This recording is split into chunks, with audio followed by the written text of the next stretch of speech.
BFM Business. Toute l'info éco et business à la mi-journée. 60 minutes business. Thomas Asportas. Allez, pile midi 20 sur BFM Business, j'accueille mon invité Agnès Verdier-Molinier, directrice de l'IFRA. Bonjour Agnès. Bonjour Thomas. Merci beaucoup d'être avec nous. Vous êtes là, vous publiez votre nouveau brûlot. La France peut-elle tenir encore longtemps ? Aux éditions Albin Michel. Un titre évidemment qui marque les esprits, j'imagine que c'est pas un hasard. Cela étant dit, Agnès Verdier-Molinier, on va essayer de répondre un peu point par point aux alertes que vous mettez, ne serait-ce qu'en 4e de couverture. Vous dites, nos entreprises sont exsangues. C'est vrai. Alors, je comprends pas. Il y a eu beaucoup moins de faillites l'an dernier qu'avant la crise. Et on a tous les patrons qui défilent ici sur BFM Business qui nous disent, 60% d'entre eux nous disent, j'ai pris des PGE, je les ai pas consommés. Donc en fait, ma trésorerie, elle est pas exsangue. C'est vrai aussi. Alors. C'est vrai aussi. Il y a 65% des prêts garantis par l'État qui ont été pris, qui n'ont pas été encore consommés. Ouais. Mais nos entreprises. Donc c'est que ça va si elles n'ont pas consommé l'argent. Ouais, mais pourquoi elles le consomment pas ? Parce que nos entreprises sont déjà surendettées par rapport aux autres entreprises comparables en Europe. D'accord. On est à plus de 150% de dette d'entreprise par rapport au PIB. Les Allemands sont autour de 50%. Ouais. Ça veut dire qu'on a déjà structurellement des entreprises hyper endettées en France. Ouais. Donc heureusement qu'elles ne consomment pas pour toutes celles qui le peuvent leurs prêts garantis par l'État. Parce que derrière, moi je parle avec beaucoup de banquiers, beaucoup de TPE, ils me disent si je le consomme, je ne pourrais pas le rembourser. D'accord. C'est ça qui est important aussi.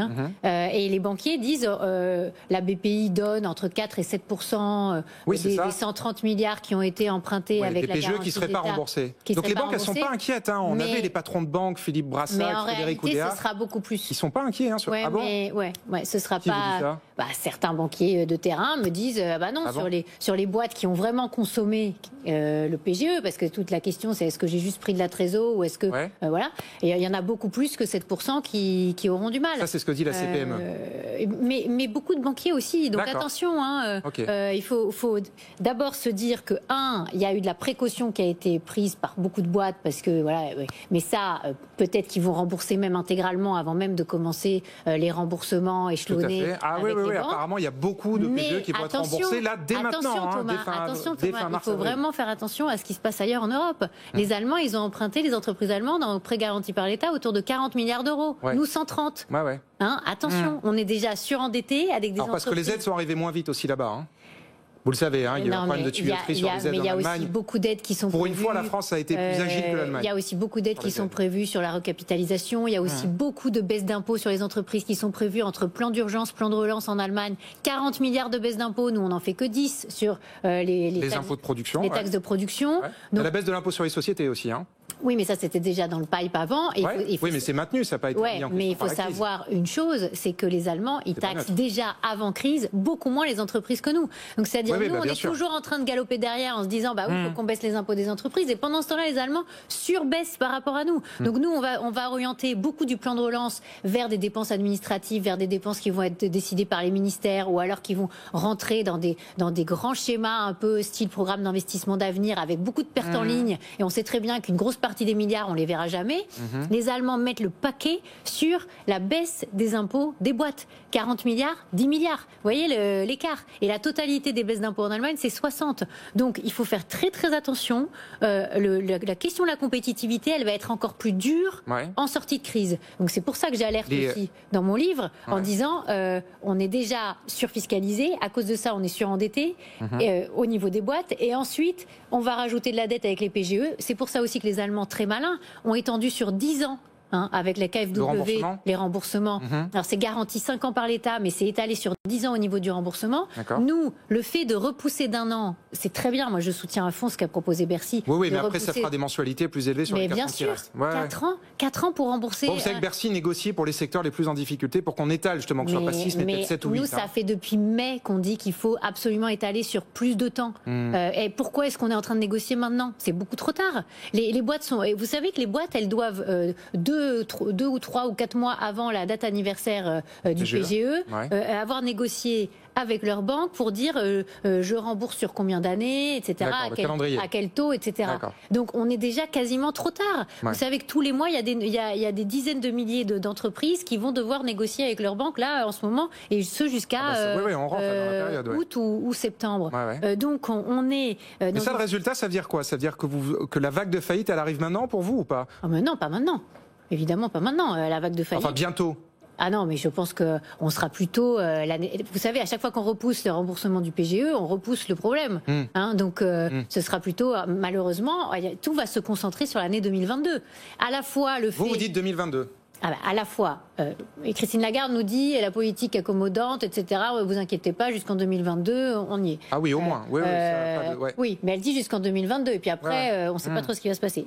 Parce qu'attention, c'est pas Madame Lagarde avec la BCE qui décide toute seule. Il y a un conseil des gouverneurs qui représente les banques centrales des différents pays, qui n'ont pas tout à fait la même vision que celle de la France, parce que nous, on veut que les vannes soient ouvertes en permanence avec cette espèce de quoi qu'il en coûte. Oui, mais en Allemagne aussi, vous le savez maintenant. Mais attention, ils ont rompu ils ont bien. Dogme, ils veulent même changer. Mais attendez, le dogme, il faut bien l'entendre. Le dogme, c'est pas du tout ce qu'on croit. C'est que quand on est en récession, on peut s'endetter. Quand on est en croissance, on s'endette pas. D'accord ? Bon, et ça va rester dans les pays du nord de l'Europe. Faut pas se faire des illusions. Ils ont déjà dit qu'ils voulaient rétablir les comptes à la fin d'année 2022 pour chacun des pays du Nord. Ça veut dire quoi? Ça veut dire que nous, à un moment, les vannes vont se resserrer. Il y aura moins de rachat de dettes, etc. Il y aura moins d'aide. Parce que quand on dit la signature de la France, il n'y a aucun problème, on emprunte tout ce qu'on veut et tout. C'est vrai? Mais c'est vrai, mais à la fois... on est un peu aussi dans une illusion. Pourquoi? Parce que si la BCE n'avait pas décidé de racheter massivement des dettes publiques en mars, dans cette fameuse nuit où tout d'un coup il y a des écarts de taux entre la France et l'Allemagne, et entre l'Italie et l'Allemagne, tout d'un coup il y a cette décision, elle est prise en urgence dans la nuit. Là, on rigole pas. Ça, c'était la bourde de Christine Lagarde. C'était sa première intervention, et effectivement, en parlant des spreads, d'un coup, elle a un peu mis le feu à la zone euro. Oui.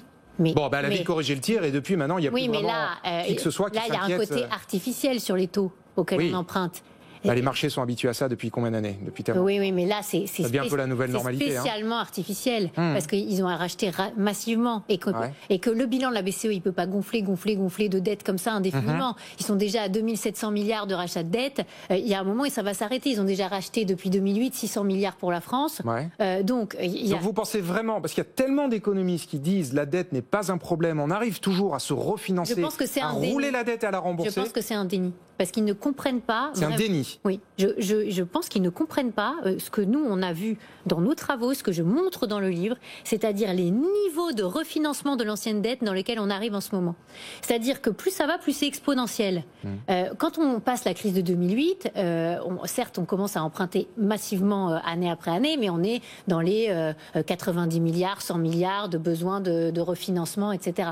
Là, on va atteindre 178 milliards de besoins de refinancement vers 2023-2024 sur l'année.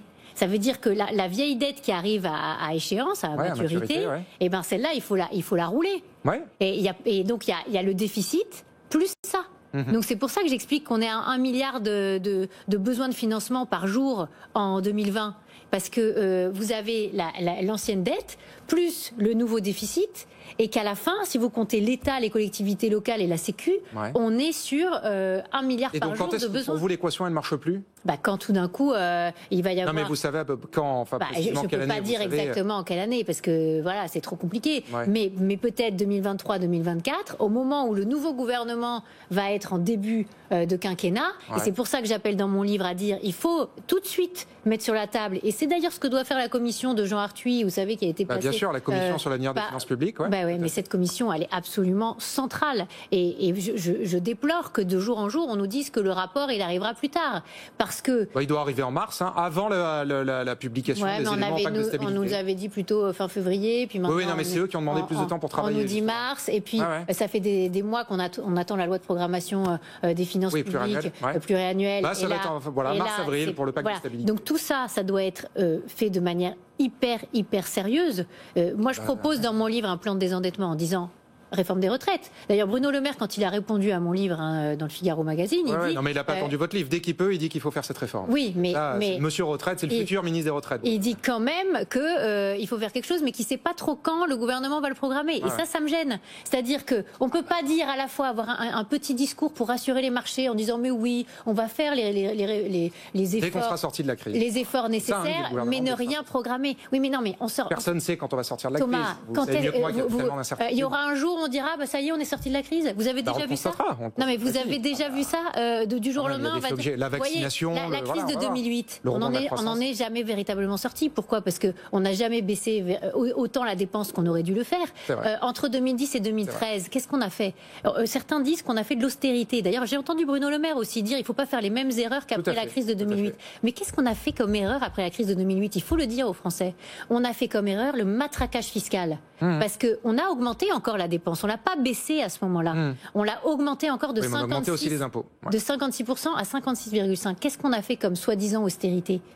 C'est vraiment une erreur, mais franco-française à 100%. Tous les autres pays, à ce moment-là, ont baissé la dépense, se sont désendettés. Et ben nous, on a augmenté les impôts de 41% de taux de prélèvement obligatoire à 45% entre 2010 et 2013. C'est l'erreur magistrale qu'on a commise et on n'a jamais vraiment dit on est sorti de la crise et on va pouvoir réformer la France en profondeur. Même la campagne de 2017 n'a pas été sur les bons sujets. La réorganisation de l'État. Emmanuel Macron avait promis 120 000 postes supprimés. 2022 arrive bientôt. On va non, mais 120 000 postes supprimés. Oui. Ah bah oui. On en a depuis augmenté entre 2016 et 2019. Non, mais avant la crise. 2016-2019. Pour finir, on a déjà... Hors contrat aidé, on augmente de 129 000. Il nous promet la réforme de l'ENA, il nous promet la suppression de l'ENA. Et là, maintenant, il n'y a plus de suppression de l'ENA, il n'y a plus de suppression des classements de sortie. Donc, la réforme structurelle de la France, elle est devant nous. Il faut la faire, sinon, ce sera beaucoup plus difficile. On devra faire des économies de manière beaucoup plus drastique si finalement on n'anticipe pas. C'est ce que je dis dans mon livre. Message reçu. Merci Agnès Verdier-Molinier d'avoir été mon invité. Donc la France peut-elle tenir encore longtemps aux éditions Albin Michel? C'est possible, mais il faut se retrousser les manches maintenant. Oui, on a bien compris, ça secoue un peu. Merci beaucoup d'avoir été notre invité.